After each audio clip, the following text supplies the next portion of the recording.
Hey, everybody. Welcome back to the podcast. I am excited to talk about one of my favorite topics today, which is travel. And I have Rose Woolsey on, who owns her own agency here in KC. She is a travel advisor for Where to Go Travel Co. We are going to talk about booking your next trip to Hawaii, Disney, a cruise, the Caribbean. And she's going to talk a lot about what differentiates her as an advisor to work with and how that can make your travel so much easier. So get excited to tune in on what she has to offer and to think about that next trip that you want to book.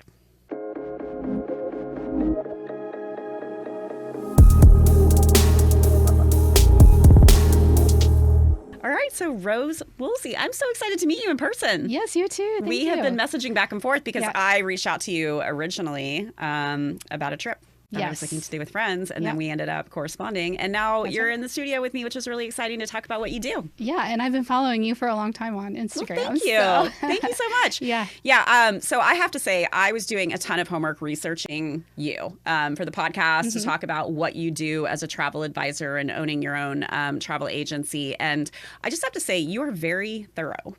Your website is solid. Thank you. You got so much information on there. I'm a That's website impressive. DIYer. So yeah, well, you're good. We were talking about it before we started the podcast. I'm working on mine just to get like all the podcasts cataloged and everything. And I was like, maybe I should learn from you.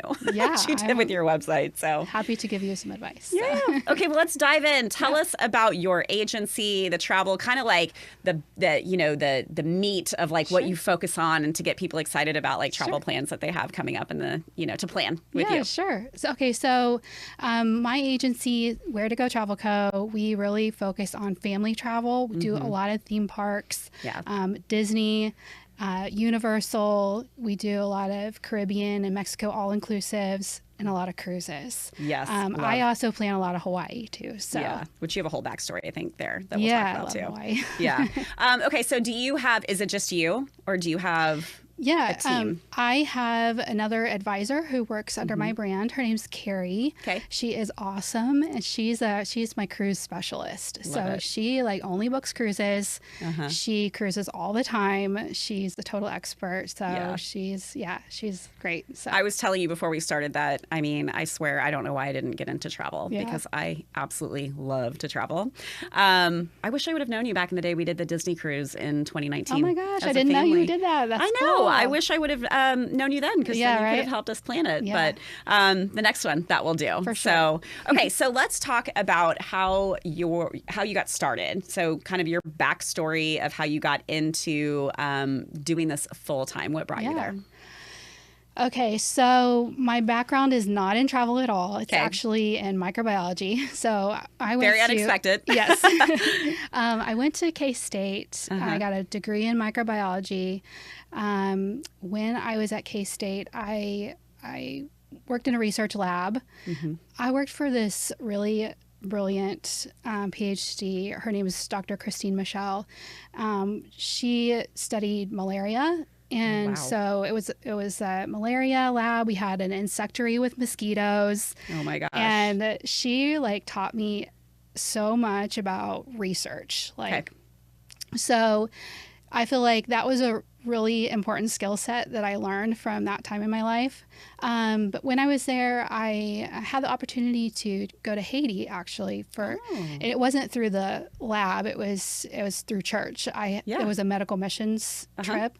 And so I went with a team of doctors, went to this medical lab, and I was really just in charge of like preparing meals. I didn't have any like medical role or anything. Sure. Yeah. But when I was there, I realized like I really want to do human microbiology.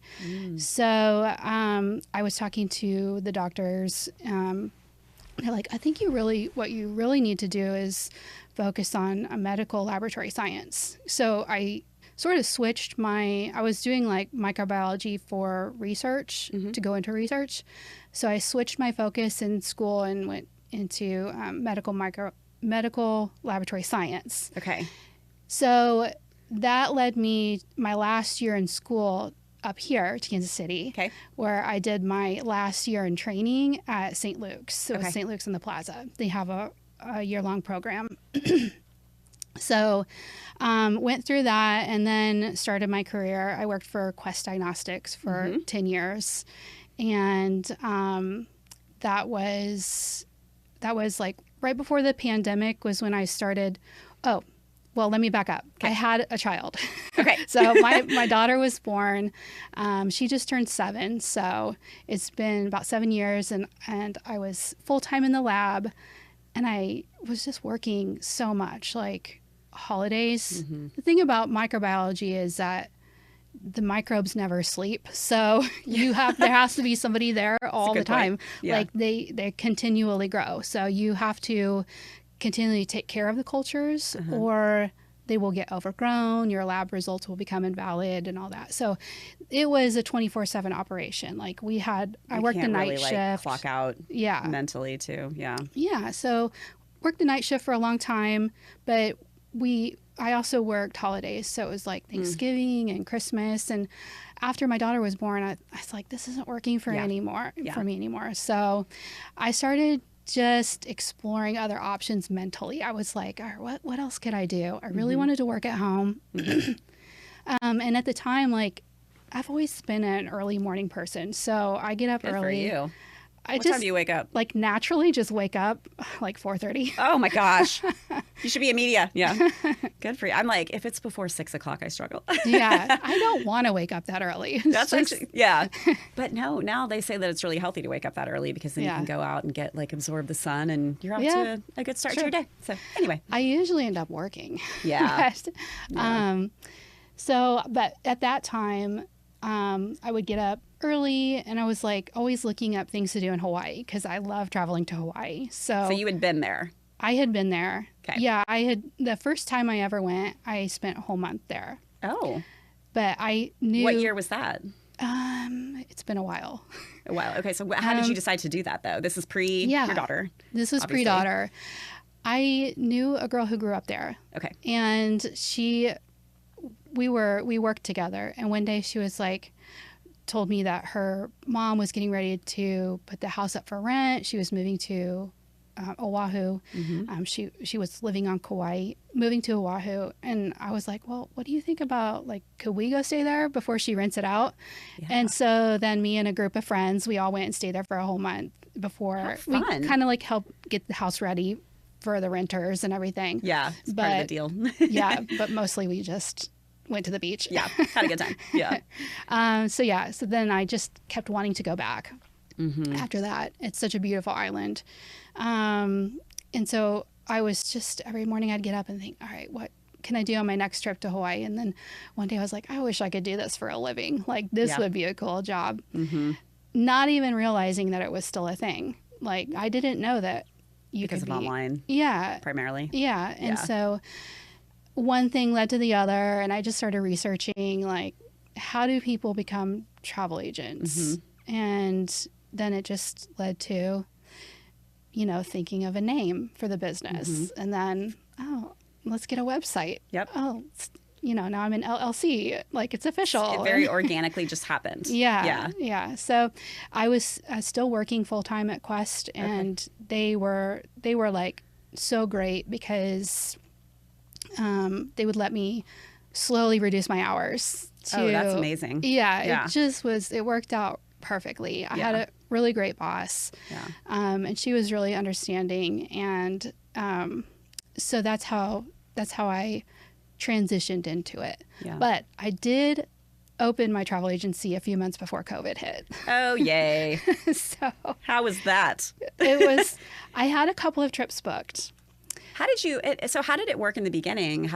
Was it just through, like, your personal network to get people to book with you, and then kind of took off from there? Yeah, it was just personal network. Yeah. Just started posting about it on Facebook, and my first couple of bookings were like friends and family, and family members of friends and that kind of thing. Yeah.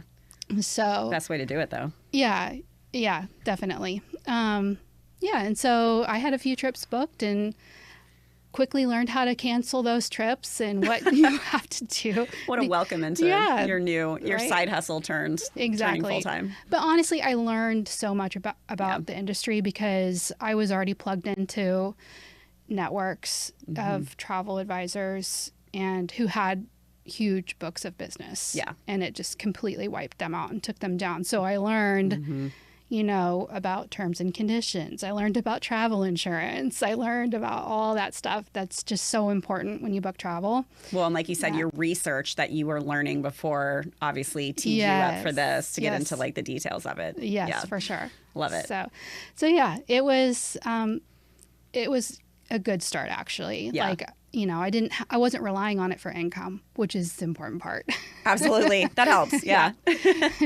So, okay, let's kind of talk about, because I think, are there still misconceptions about travel agents, which are your travel advisor, right? Yeah. So use the right terminology as we've evolved. But I wonder, I personally, I finally met you, got connected to you, and I was telling you I've been wanting to connect with some advisors in KC to partner up and to work together and to like help bring you guys to the forefront, which is again how we came to be. And I'm so excited for this and to do something with you too. Yeah. But we actually, my husband and I historically have been huge proponents of travel advisors because majority of the time we haven't paid them because they've been paid through kind of the back end, the partnerships that they have. We did have one travel agent that we used that we didn't know exactly how much we were paying them, but they kind of built it into the price. So that's a whole other story. But I wanted to have you kind of explain the benefits of why people shouldn't feel like they still need to rely on going through Expedia or whatever, and why they should go to you,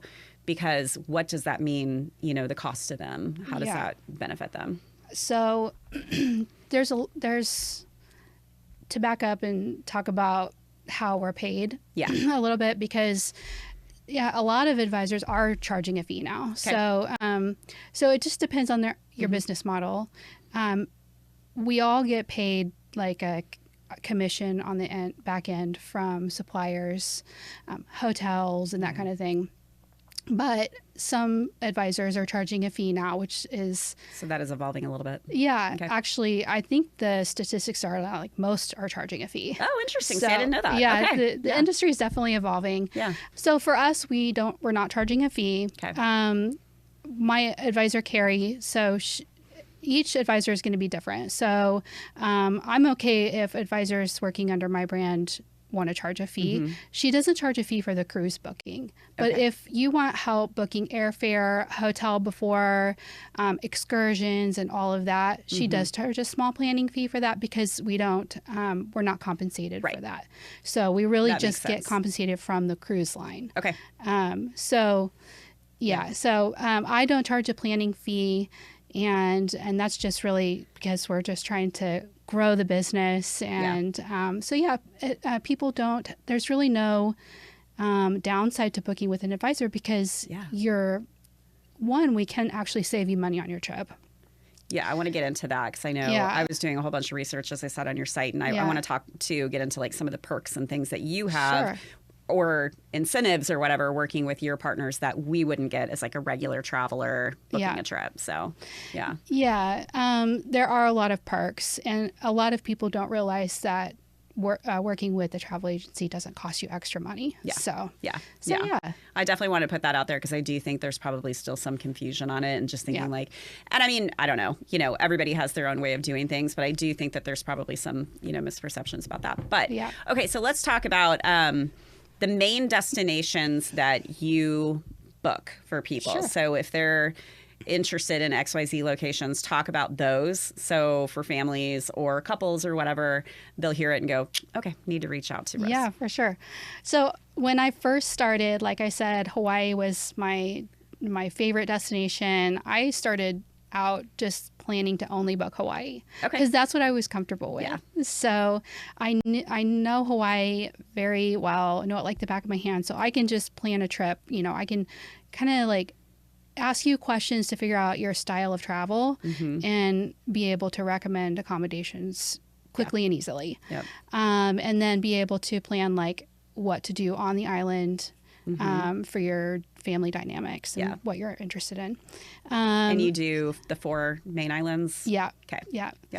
And then I started kind of branching out, because what I realized was I love planning trips to Hawaii for clients, but not everybody goes to Hawaii every year. And I didn't want to continually be chasing new business. Sure. I like getting to know my clients and the families, and I want to plan trips for them forever, you know? Yeah. So for new destinations, of course, they want to explore too. yeah. Explore. Yeah. So I started learning other destinations and started planning all-inclusives. And then my daughter got a little bit older, and we started going to Disney just for our family. Yeah. And that's when I really started like, this fits the way that I plan.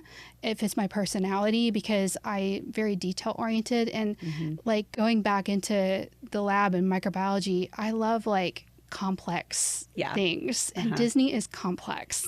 Yeah. I mean, I feel like when we went, we probably missed out on a lot of things we could have done better. Yeah. So just everything from the passes to the, I mean, whatever. So yeah, talk about that, because so many people, of course, love Disney or want to do it or do add a cruise the next time or whatever. So how do you, what do you bring to the table when it comes to helping people with a Disney? Yeah. So, you know, there's a lot of Disney resorts to stay at and to choose from. So the did first you see step, that I completed your quiz, by the way? Did you get that I didn't notification? see that. What did you get? I got the boardwalk one. Oh, that's my favorite. Yeah. I had to do it. I was like, okay, I wonder, Yes. I would love to know what it says. You can explain what the quiz is, but I did it because I wanted to see if it like aligned with what our interests are, and it did. Yeah. I love it. Yeah. Yeah. I have a quiz on my website that will match you to the perfect Disney resort for you. I love that. That's smart. Yeah. So that's really the first step of planning. And I think it's the most important because it's what you're going to spend the most money on. The resort is going to be more expensive than the park tickets and everything that you do. And it's really going to affect your trip. So I just love the Deluxe resorts. They're my favorite. Sure. The boardwalk is amazing because it's just, there's so much to do on the boardwalk. There's really good dining. It's really close to Epcot. It's really close to Hollywood Studios. Yeah. And it just is, I just love the vibe there. What does Deluxe mean exactly? Yeah, so there's 3 resort categories at Disney World: value, moderate, and deluxe. Okay. So the value is obviously going to be like the cheapest accommodations. They're going to have like one central place for dining. It's going to be like cafeteria style. Okay. They tend to be really spread out. So there's a lot of walking on property. And the rooms are more motel style. So you have the outside entrance. Okay. And then they're going to be furthest from the parks. Got it. So then Deluxe, they're going to be closest to the park. Some parks you can walk to. Like at the boardwalk, you can walk to Epcot really easily. You can take a boat to Hollywood Studios. Oh, that's fun. So there's more variety of transportation. And then there's lots of restaurants, bars. They have like entertainment at the hotel and that kind of stuff. Moderate, somewhere in between the two. Sure. So so I love planning. I love matching people to the hotels, and that's why I have that quiz, because I'm like, that's like the first step in planning a Disney stay is you got to decide where your hotel is going to be. Well, they're really good questions because again, I'd have to back into like the questions that led me to the boardwalk, but like we do like varying cuisines and we do like entertainment and you know, it literally landed like exactly. And I actually had never heard of the Boardwalk Hotel, believe it or not, but maybe because we've only been to Disney once as a family. But I was like, oh, this makes total sense. Like to have it completely reflected the answers that I think I put in there. Awesome. Yeah. I love to hear that. Thank you. So you do Disneyland too? I do. Yeah. Okay. Yeah. How do you keep up with like, I don't know if there's new hotels going in, but like you do Universal Studios as well. So how do you keep up with like everything that's happening there to be able to guide people to match the kind of trip that they want for their family? I mean, that's really why I started specializing, because for a while I did plan everything. Like every trip that somebody would come up to me and be like, I'd like to go here, I would say yes to. And it really, it's a lot harder to run a business that way and be a specialist. Like you can't be a specialist in everything in the whole world. It's just, there's too much. So many places to travel to, Yeah. So I really chose the certain destinations so that I could really focus in, keep up to date with the changes, the new hotels. Disney is the one that continually changes Yeah. Every day there's something different. That's what I was wondering. There's new promotions, there's not new hotels, but there's refurbishments that affect people's stay. The lightning lane system changes frequently. Okay. Yep. So yeah, I read the news, Disney news every day. Disney has a travel agent site, so you can perfect. go and they have the news, they have promotions, all that stuff. And then we have a sales manager, a business development manager that we meet with regularly, and she talks about news and stuff like that. So that's clearly something that I could not get access to. Right. You were in an exclusive network of travel advisors who get this every day to use. Perfect. I love that's what I'm curious about, like all the things that we would not be able to access on our own, which is really helpful to go through you. Yeah. So, yeah. And the other thing too is just the firsthand experience going there. So I've stayed at a lot of the hotels, so I have firsthand experience of what it's like on site, and then also like using the lightning lane system. Because I go there so much, What a lucky daughter, by the way. I know. She's so spoiled. I was going to say, how many times have you guys been there? I was looking at your Instagram, and I'm assuming it was probably her in a lot of these videos. Yeah. I'm like, she is having the time of her life. She doesn't even know how spoiled she is. Yeah. I love it. Yeah. I mean, that's why we can only have one, because the multiple kids is too expensive. It's true. Yeah, it is true. Which kind of cracks me up because right now, we're in January, but these posts have been coming up. I'm curious what you think about this. Posts have been coming up, like going around online that are like, it's cheaper to go to Disney in Japan or Paris than it is to go here. Like, what are your thoughts on that? Or how do you help navigate that kind of narrative, I guess, for people to understand, like, listen, we can make this work within your budget for what you want it to be. And I've got special, perks and stuff like that. Yeah. I mean, Disney World is expensive. Yeah. It is a luxury vacation. Like, it is expensive. You might be able to go to Japan cheaper. So it could be true. But is that what you like? Is that where you envision your family vacation? Like, you might. Right. But if you really want to go to Orlando and go to Disney World, then we can find something for you. Right. So, yeah. So you've done the Disney cruises, I guess. Yeah. I don't know if there's more than one. Disney cruises. Okay. Yeah. Do you want to talk about that a little bit? Yeah, sure. As I said, I went on it. I'll be honest, I'm not a huge cruise person. Okay. Because I love to get like on foot, walk around, drive around, explore all the little pockets of where we're going. Yeah. But I have to say that our experience, we were really blown away by the Disney cruise experience. We did the 3-day, and was it on the Wish? The Disney that sounds Wish? right. Yeah, maybe. But the island, because they have what? Castaway Cay. That island, it's the only island that they have. They have two. Oh, they do. They have two now, but one of them's newer. Okay. They have Lookout Key at Lighthouse Point. Okay. So that one is the new one. But when did that open up?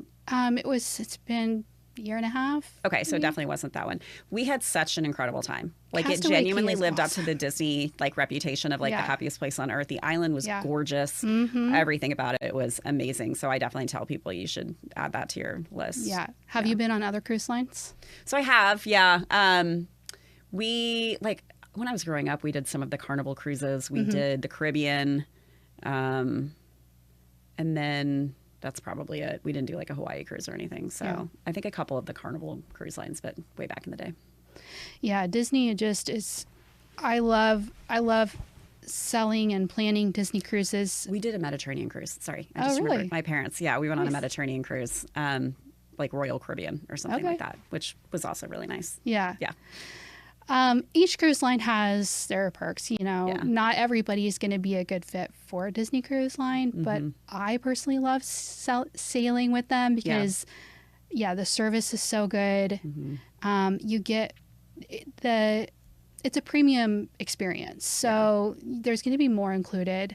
You don't feel nickel and dimed when you're on the cruise ship. Like, they just include so much. The island is so beautiful. It is so beautiful. Yeah. And everything on the island's included. I mean, you can, of course, rent snorkel gear and that kind of stuff, but you don't have to. Yeah. Like, you can go just have a day at the beach and have food. All the food's included. They include, like, the soft drinks and ice cream, like, everything. Which for a kid is just like, give it all to me. Yeah. I know. I remember when we were there, and maybe you could talk a little bit more about some of the things that you can do, but they had the stingrays that you could go swim with them or pet them or whatever it is that you're doing. And yeah, so that's an optional excursion that you can book on the island. You can do a stingray experience, and so there's a lot of different things. You can rent a bike. They have a bike trail that goes around the island. Yeah. They do a 5K run there too. Oh, wow. Yeah. I'd be drinking a cocktail, but I'll watch everybody run. That sounds good. Right. I was going to say too, on the cruise, I think we saw like Beauty and the Beast or something. So you get the really fun Disney entertainment too that everybody loves. Yeah. So and they had a movie night. Broadway style shows, and they do movies. They have a theater with movies, but then they also do movies on the big screen out on the pool deck, which is we had fun. Pirates of the Caribbean, I think is what we had. Awesome. Yeah, that's so fun. Okay, so do you do only Disney and Hawaii, or like do you do other destinations as well? I do other destinations, and I will sometimes do a new destination, but it has to be, so usually it will be for a repeat client. So I know I have to. Yeah, you've developed a relationship to know what they like. I know what they want. I know their style. With new clients, it's a little bit harder because I don't want to do a new client and a new destination. So, because that's double just whammy, learning curve. Yes, exactly. But I will do it if I have the right supplier for it. So it's just there's some things that have to align for me to do something different. Yeah. So if I know the family. If I know the destination, but it's a new family, I'll do that. Okay. Or if I have a really good supplier. So, for example, I have some clients that just got back from New Zealand. That was a new destination for me. You did that? Yes. Oh my gosh. And they were new clients. But I knew one of them, so it wasn't a total stranger. Sure. Yeah. And I knew the supplier really well. So I worked with Kensington Tours. They do privately guided trips, and they're incredible. So, but they're a little bit on the higher end price point because they are really privately guided. So you have a private guide everywhere you go. Wow. And the accommodations are really nice. So I was comfortable planning that because I knew that the supplier was going to take care of them. Without having been there, I'm assuming. Exactly. Right? Yeah. So how often are you traveling doing this? Yeah, I mean, I'd like to travel more. Sure. Kids in school, all that stuff. That's honestly the limiting factor because we did travel more when she was in that like preschool phase. Yeah. But now it's like, now we get letters saying, you've missed this many days from school. I know. And as someone with a middle schooler, I'm like, get it. Because she's in, what grade is she in? She's in first grade. Okay, I'm like, get it in elementary school before middle school and high school are going to be like, you can't miss any days. we don't like to travel during spring break or summer. We like to because do of the it's just crazy volume of travelers. Yeah. Especially at Disney. Oh, yeah. We go to Disney a lot, so we don't like to go, and it's like so really that was crowds. Actually one of my questions is how do you navigate telling people when to travel during a peak season like that versus guiding them or suggesting they go during a non-peak season? How do you go about that? So we work with we first work with their dates, like can you go in a non-peak season? If they can't, then it is what it is. So we'll just make sure that we have a solid plan for their lightning lanes, if it's Disney, for example. Yeah. I give all of my clients a lightning lane masterclass. So it's interesting. I've partnered with Wish Upon a Planner, and they're a company who just basically studies lightning lanes, and they have like put together this like little crash course on it. There is a person for everything. I know. Really. It's really cool. A job for everything. That's right. So they like stay up to date. They study the data. Like there's actual data for getting into the details. Sounds like something you might like, the complexity of it. It's fun. I love this. Yeah. And then I make sure that they know if they're going on spring break, you really want to purchase lightning lanes. Like if you have to give up a character meal to get lightning lanes, do it, because you're going to be standing in line all day long. You're going to do, 3 rides if you don't do it on spring break. Yeah. So, so I do, we plan it a little bit different. We set expectations different. For when it's peak travel, because that really is the key to a good vacation is Yeah. your expectations of As it. little stress as possible. Yeah. Yeah. I was thinking about it because, there's this sort of thing of like when you take a trip with kids, it's a trip, not a vacation. Yes. So how do you, what are some other ways that you kind of help with that? Because, man, it's so much money and it's so much time. Yeah. And I think that the more you travel, I think the more you kind of learn how to maybe let some things go, like that are out of your control or whatever. But are there other ways that you kind of help families have the best experience and not worry as much about I mean, honestly, the stress of it? That's why I love Disney cruises so much. Yeah. It feels like a vacation. It's perfect. My kid thinks it's for her, but it's really for me. Right. Because she can go, like, I love traveling with her. She's great. But if I don't want to find something for her to do, there's the kids club. Yep. Like, she can go to the kids club. I can go up to the adults only section. Yep. And read just a book, relax. have a cocktail, do whatever you want to do. Yeah. Whatever. So that's why they have you can schedule like a not a babysitter. I don't know what they call it there, but I think that we did that with our kids. Well, they have a nursery, so that part you have to schedule. Yes, so it's like 3 and under. You schedule it. They go to the nursery. With the other kids clubs, like you can just drop them off. Okay. And you don't have to they have things planned throughout the day for them. They have characters that come in for like meet and greets. Yeah. They have activities all day long, crafts and stuff like that. Yeah. My daughter's really into crafts. Okay. So she has such a good time. And like whenever I pick her up, she's like, I don't want to leave. Yeah. You're like, okay, stay a little longer. I'll go back up. Yeah. What about if you're not doing the cruise, you're doing Disney, what are off-peak times that you would recommend people go if they do have complete flexibility, if they don't have to worry about school? Ooh, good question.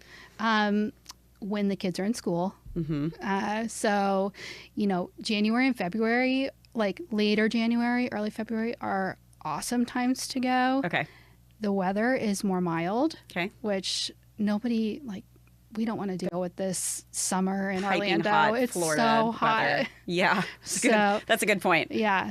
And that's when we go. We like to do like late fall, early winter travel there because I don't like to be hot. So I don't think a lot of people do. Yeah. First week in December is awesome time to go because they have the Christmas decorations up and Magic Kingdom is so beautiful. I hadn't even thought about that. It's so beautiful.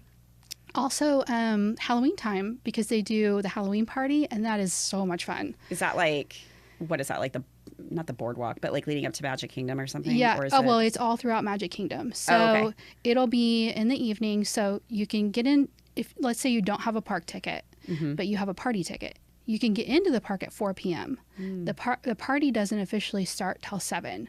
So you can just enjoy the park, do the rides and stuff like that. But then when the party starts, they have, like some activities to do for some Halloween activities. There's trick-or-treating throughout the park, like the whole park. Huh. They do special treats and stuff like that. I also love Halloween, so I'd be all about it. Halloween. The best part of the Halloween party is the parade. It is, and you wouldn't think like, oh, it's just a parade. No, it is so much fun. They probably go all out with the costumes and the theatrics, Yeah, and the floats are just like, they're huge and the music is so good. It'll just get stuck in your head forever. Oh my gosh, that's so fun. Okay, and then when it comes to, so you as a travel advisor, can you talk a little bit more about like what differentiates you from others, the way that you go about things, or again, going back to those maybe like little partner perks and incentives and things like that?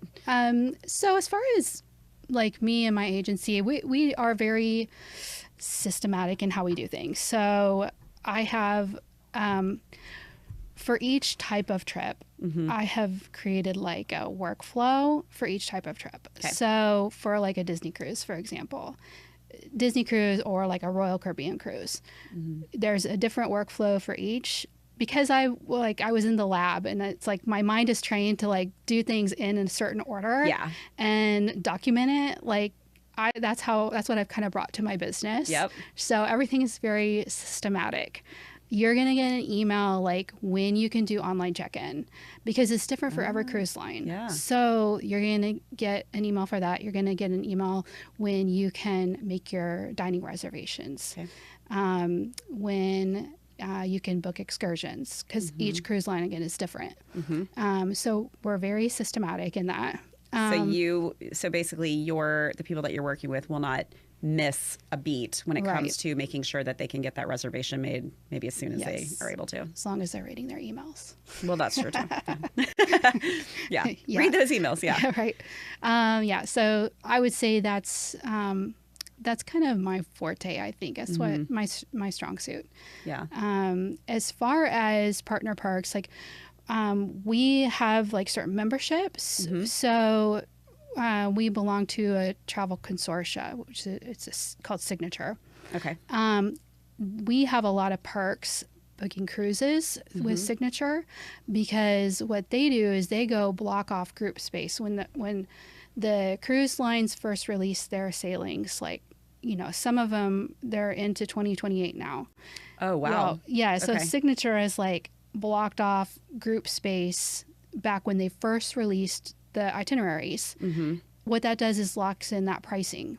Okay. So cruise line pricing is dynamic. So it's always like a balcony cabin on a certain sailing is the price is just going to go up based on how many people are booking that itinerary. Okay. So when you lock in that price when it first comes out, it's just going to be the lowest price possible. And you help with that. Yeah. So that's a perk that we get. And then sometimes we'll have additional perks that Signature has negotiated for us. Onboard credit. Sometimes you get like with Virgin Voyages, you get an earlier booking window for your excursions and that kind of stuff. Yeah. So to make sure you get those locked in. Yeah. Do you make reservations for people for flights, rental car, excursions, all of it? Or what does that look like typically? Yeah. Some people, so if you have airline points, then you got to do that. You have to do that yourself.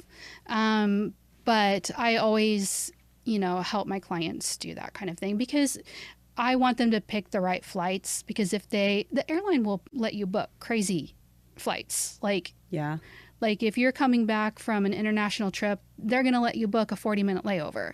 Yeah. It's not even possible for you to make that because you have to go through customs and all that. So I like to have a handle on what my clients are booking because I want to make sure they're avoiding those mistakes. Yep. So I do help with that, pre-night hotel stays and that kind of stuff. Yep. So okay, good. Awesome. When someone is interested in working with you, how do they reach out to you? What do they start with? And by the way, do you do Caribbean cruises too, or is it really just like the Disney in particular? Do you want to talk about that a little bit? Yeah, we do. As long as we work with that cruise line, we'll book a cruise anywhere that they sail. Okay. So we do a lot of Alaska cruises, actually. I was going to say, I do want to do an Alaskan cruise, to be fair to what I said before. We don't do a ton of cruises, but definitely want to do that. Yeah. We do a lot of Alaska from here. It's really popular. Have you done the cruise? I have not. It's on my Gotta do it on the bucket list. Yeah. Alaska, we do a lot of Caribbean, of course. Yeah. Some Hawaii. Okay. And then Europe cruises as well. So Mediterranean. Okay. Oh, wait. Do you do like the Viking cruises or do you do other ones? We do a lot of river cruises, actually. Okay. So that is like has become a little bit of a niche for me too. Okay.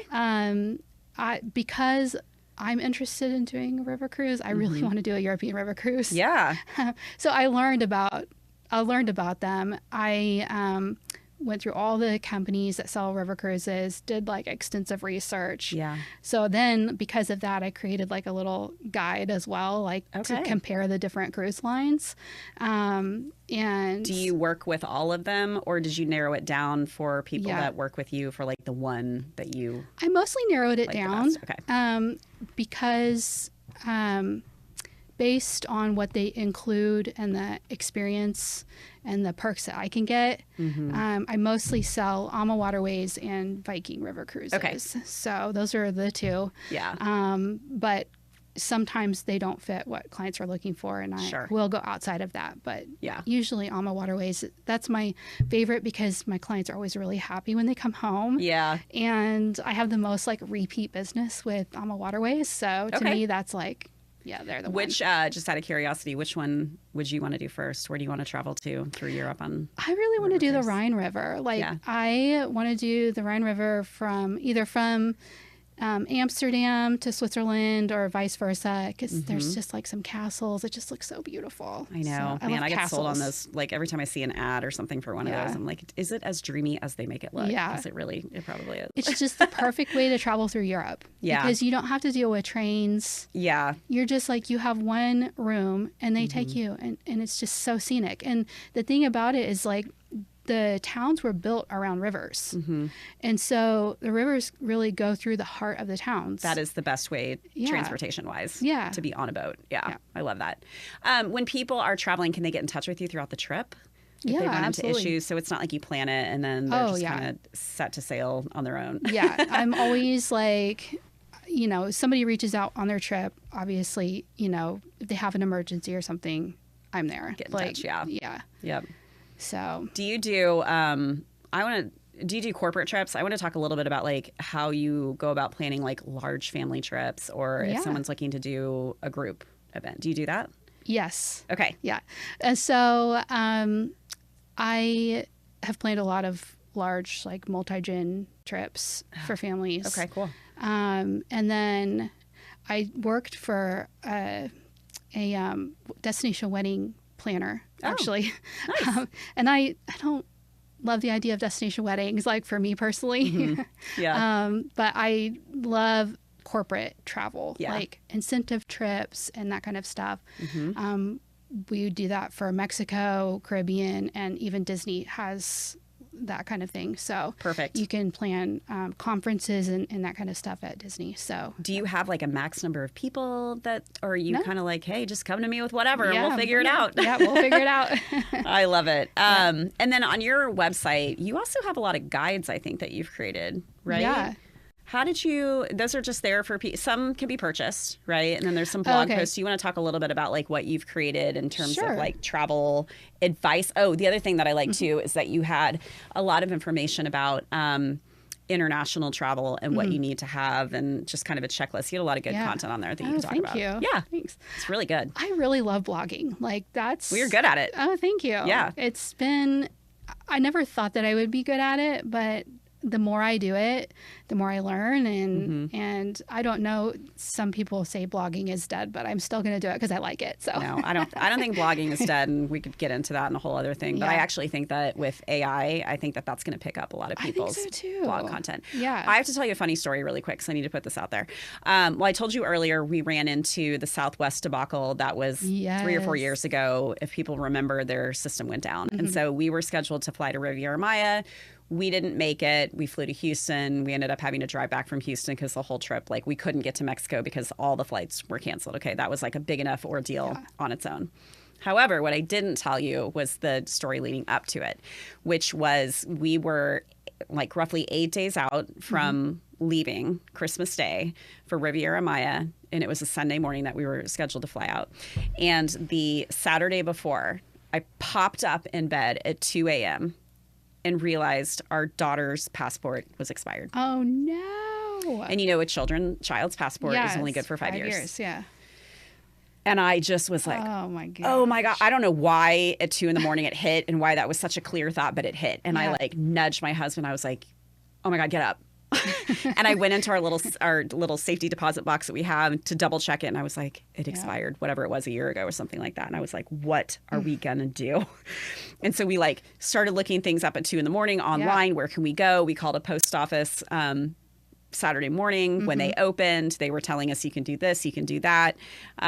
Long story short, we have run into that. Yeah. And what we ended up doing is my husband and our daughter had to book a flight to El Paso, Texas, to go renew the passport in person. Yeah. So we had to book the flight. We had to book the hotel. We had to do whatever they did to get in line within, at that point, it was like 4 days, because we had to wait until Monday came around to like double check it to get there. And so we ended up, just the two of them went, and they ended up renewing the passport, which didn't matter anyway, because we never made it to Riviera Maya. And it's like the biggest joke in our family. Like, it was, I have the whole thing documented. It was such a, like, now in retrospect, of course, it's like a comedy of errors that had Right. happened. But I had put it out on Facebook, and the number of people that were like, oh my gosh, that happened to me. That happened to me. My Yeah. passport expired or whatever. And I Yeah. can't believe how many people actually do it. I'm like, why don't they email you or something Yeah. to let you know Right. what's happening? But I saw that you put that on there, and I'm like, man, that Yeah. checklist is so important to make It sure that is, you don't it screw is. that up.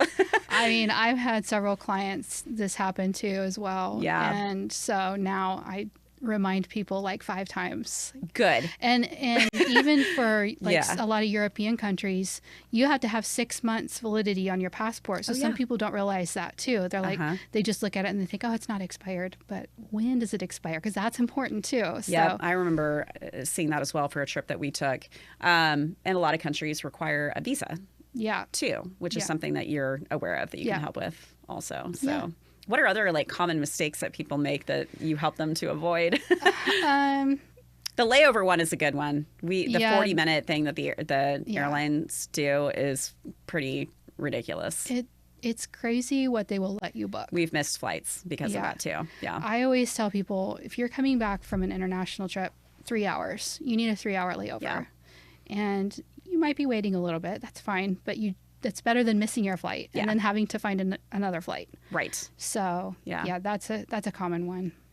You know, something that I had a conversation recently with some people that didn't have TSA PreCheck. So do you want to talk a little bit about global entry and TSA PreCheck and like the difference or why Yeah. people should have them? Yeah. So TSA PreCheck is for domestic. Mm-hmm. It's just going to be like expedited security. Mm-hmm. And then, we don't get too long of lines at our new airport. Here in KC. But it would really help like get you through if the lines were long. Yeah. You go somewhere like Atlanta or Yeah. Chicago and it's going to be a different story. Yeah, exactly.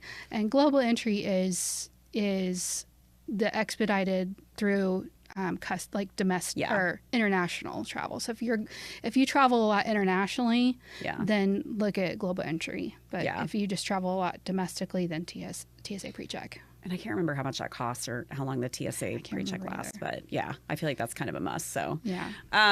Okay, great. And then I want to talk about where you think you want the business to go. So this is all about you and your team and your agency. Is agency the right term? Yeah. Okay.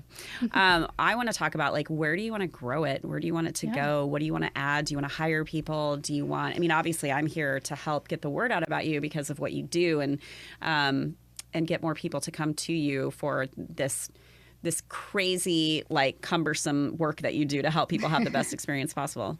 But yeah, where do you see it going? Yeah. So I am at that point this year. I'm going to start hiring. Okay. So it's very exciting. That is We're gonna exciting. go. That's a big deal. Yeah. So I've had Carrie on the team she's been with me for 2 years. Okay. So now is the time that I want to start growing. It's an independent contractor position. Okay. So, which is really the norm in this industry. Most advisors are independent contractors, not employees these days. Okay. And so I'm looking to grow, looking for people who are interested in Disney travel. Specifically. Yeah, because I just want to grow that area of the business even more. And so very Love it. exciting. I'm assuming you might have mentioned this, but you predominantly do Disney World, but Disneyland is still, and I've never done Disneyland and I need to go. Yeah. So I'll be talking to you about that. Yeah, for sure. Yeah. We'd love to help you plan. Okay, good. Anything else that you want to put out there that we haven't talked about that you guys do, that people can get excited about for travel this year or 2028, apparently? Yeah. Looking ahead. I mean, yeah, it always helps, I think, mentally to have a trip booked. Yeah. So you have something to look forward to. I do believe that like the anticipation is like the best part. I know. The trip is It always really great. is. Yeah. But the anticipation For is me, just it's- so genuinely like joyful. Yeah. Yeah. And I think that's true. Like a lot of people look forward to the trip and they like the planning part. And that's kind of a misconception too, is like people don't want to outsource that or feel like somebody else is doing all that work so they don't have something to look forward to. But we really like planning it with people. Yeah. So like our clients are still making all the decisions. Yeah. We're just helping them understand the decisions that they're making. and helping them be confident in the decisions that they're making. So, well, in my personal opinion, I think that's the best scenario because you get to get really excited about like all the recommendations and things that you're bringing to the table, but you guys do all the work. Right. So why not take advantage of that? Yeah. But you're having fun doing it too. Because I mean, and for you, no doubt, you probably have like incredible connections that you have made for your own family to travel and everything too. So, okay, good. Well, this has been awesome. Where can people find and follow you online, and where can they find you to connect with you to start the process to work with you for trip planning? Okay. wheretogotravelco.com is my website. Okay. It has everything on there. So contact info. We have trip planning form to fill out if you're interested in planning a trip. Social media is just Where to Go Travel Co. Instagram and Facebook. And for if you're interested in thinking about becoming an advisor, I don't have anything on the website yet, but in the next month or two, I will have like a careers page. Okay, perfect. So to grow that team. And then you do currently have a promo code that's going on, right? Oh, yeah. Well, right now we're offering onboard credit for new Disney Cruise Line bookings. Okay. So onboard credit up to $250 for new bookings. You can use that in a gift shop. You can use that on excursions. You can use that on drinks, coffees. So really great. And that's just from our agency. That's right. I love it. Well, thank you so much. Thank you. This is so fun. I love to talk about anything travel. And like I said, I was really excited to connect with you. Yes, me too. To talk about travel. And we'll definitely do something together for sure. I love it. Thanks for coming on. Thank you. All right. Thank you so much for tuning in and finding inspiration in these incredible stories. If you love what you hear, be sure to subscribe so you never miss an episode, leave a rating, and share the show to help these Kansas City voices reach even more listeners.